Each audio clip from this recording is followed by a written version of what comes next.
agent લોકોને કામ આપ્યું હતું ને એમને એવું કહેવામાં હતું કે સ્ટ્રોબેરી પેકિંગમાં ને એવુંમાં હતું ને એ પછી 70,000 થી 80,000 પગાર કીધો હતો એટલે મેં બી થોડું દેવું કરીને જ ગઈ હતી ને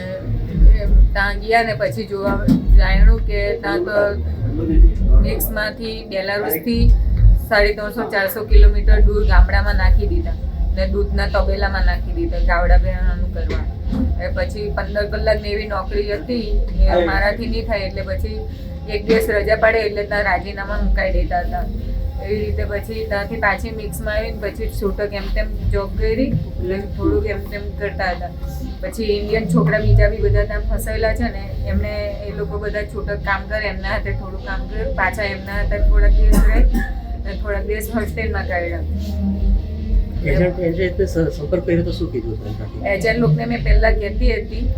કે ભાઈ મને બીજા છે ઇન્ડિયન બીજા છે હું ઇન્ડિયનમાં એક જ હતી બીજા મારા હાથે 3 છોકરા હતા તે બારડોલીના ને એક નવસારીના હતા એ લોકો ભાગી આવેલા ગાવડાનું કીધું એટલે પછી મેં તબી હિંમત રાખીને કે ચાલ મેં દેવું કરીને આવી છું એટલે હું રહી જાઉં એમ કરીને રહી પણ તબી પછી નહીં થયું એટલે પછી મેં ના પાડી તો પછી એજન્ટ લોકોને ફોન કર્યા હતા એજન્ટ લોકો મારો નંબર બ્લોક કરી દીધો એટલે મેં કીધું કે બીજા છોકરા લોકો છે ત્યાં મૂકી દે એટલે મારી તાકાત રહી એમ કે કોઈ ઇન્ડિયન છે એમ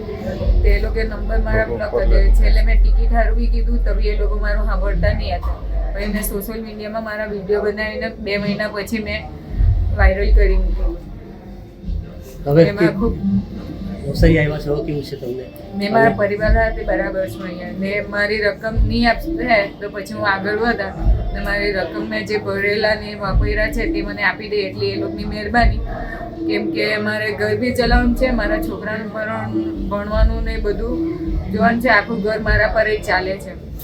ને ખૂબ ખૂબ પોલીસ લોકોને મીડિયાવાળાને ખૂબ ખૂબ અમારા સમાજ જોશી સમાજને પુરોહિતને